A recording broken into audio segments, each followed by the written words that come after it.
4.5%. That is the average amount the typical American household saves from their income. $3,600 a year. $300 a month. Now, here is what 4.5% actually means for your retirement date. At a 4.5% savings rate, assuming you invested, assuming 10% returns, you will be ready to retire in approximately 43 years. If you started at 30, that means retiring at 73. If you started at 35, 78. But here is what nobody tells you. There is one number, a single number you already control, that can move that retirement date 10 years earlier. Without a raise, without a second job, without winning anything. That number is your savings rate, not your income, not your portfolio returns, not the stock you picked. Your savings rate, the percentage of your take-home pay that you actually keep and invest. And here is the thing that changes everything. At a 10% savings rate, you retire in 43 years. Bump it to 20%, 36 years. Save 30% of your income, 28 years.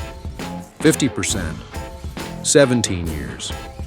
Going from 10% to 20%, just doubling what you keep, cuts your working life by 7 years. Going from 15% to 25%, 8 years off your timeline. The math is not linear. Every percentage point you add to your savings rate removes disproportionately more years from your retirement timeline. That is the thing nobody is telling you. Now here is where it gets genuinely interesting. Because when you cut spending, something happens that most people never calculate. When you reduce your expenses by $1, two things happen simultaneously. First, that dollar moves from expenses to savings. You have one more dollar invested. Second, and this is the part that is invisible to most people, the dollar also reduces how much you need to retire. Here is how that works. To retire, most financial planners use what is called the 4% rule. The idea, you need 25 times your annual expenses saved. So if you spend $60,000 a year, you need $1.5 million to retire. Now, cut $1,000 a month from your expenses, $12,000 a year. Your new annual spending, $48,000. Your new retirement number, $1.2 million. That is $300,000 you no longer need to accumulate. And you are now saving an extra $12,000 a year. Same person, same income, same job. But now the mountain is $300,000 smaller, and you are climbing it faster. This is the insight. Every dollar you cut from your spending moves your retirement date in two directions at once.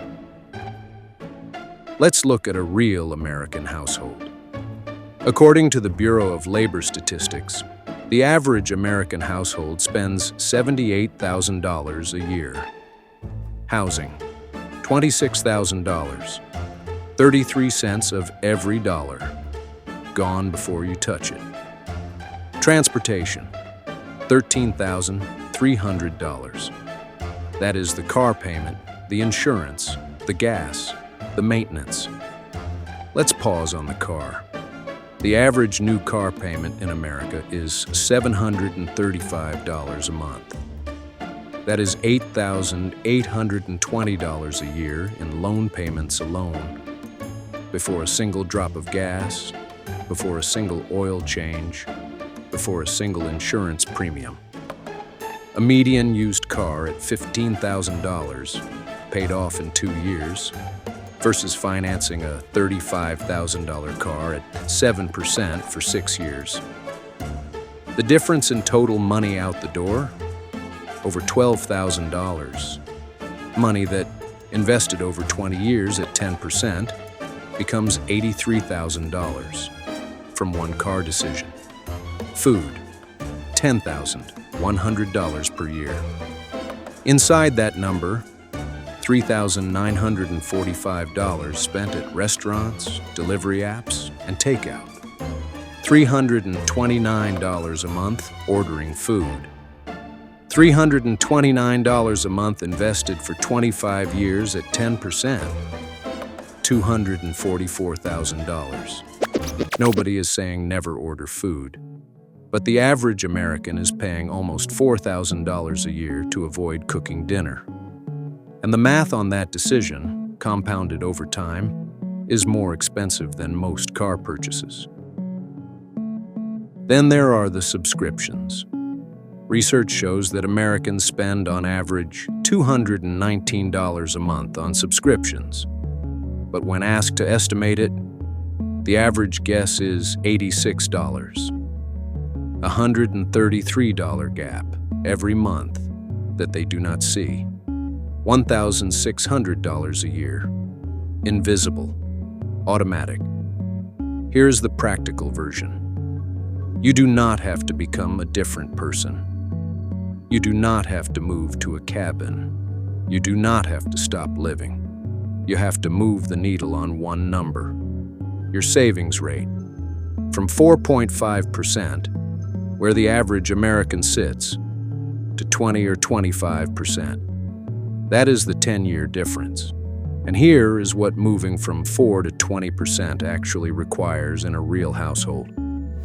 Scenario 1. Downgrade one car, not to a beater, to a reliable paid-off used car. Saves $400 to $500 a month. Scenario 2. Cook dinner at home 4 more nights per week.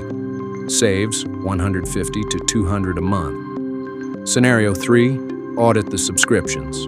Keep what you use. Cancel what you forgot. Saves $80 to $150 a month. $750 a month redirected. Not sacrificed. Redirected. Into a low-cost index fund. Automated. Every month. $750 a month at 10% over 25 years. $1 million. From one car, 4 dinners, and a subscription audit. Here's what most people do when they decide to retire earlier. They look for a better paying job. They look for a hot stock. They wait for a raise. And those things can help. But here is the counterintuitive truth. A household making $80,000 a year with a 25% savings rate retires earlier than a household making $120,000 a year with a 10% savings rate. Income is not the variable. The percentage you keep is the variable. And that percentage, unlike your boss's opinion of your work, is entirely yours to decide. Check your savings rate today. Not your account balance, your savings rate. Take what you save each month, divide it by your after-tax income, multiply by 100. If that number is under 15, you know what to do. Next time, we're going to talk about the most expensive thing in your financial life that you have never once been asked to approve. It is not a tax. It is not a bill. It does not show up on your bank statement. It is a 1% fee buried inside your retirement account. And over 30 years, that 1% costs the average American investor more than $200,000. Quietly, automatically, every single year. You have probably been paying it for years. Subscribe, because next time, you're going to want to open your 401k statement.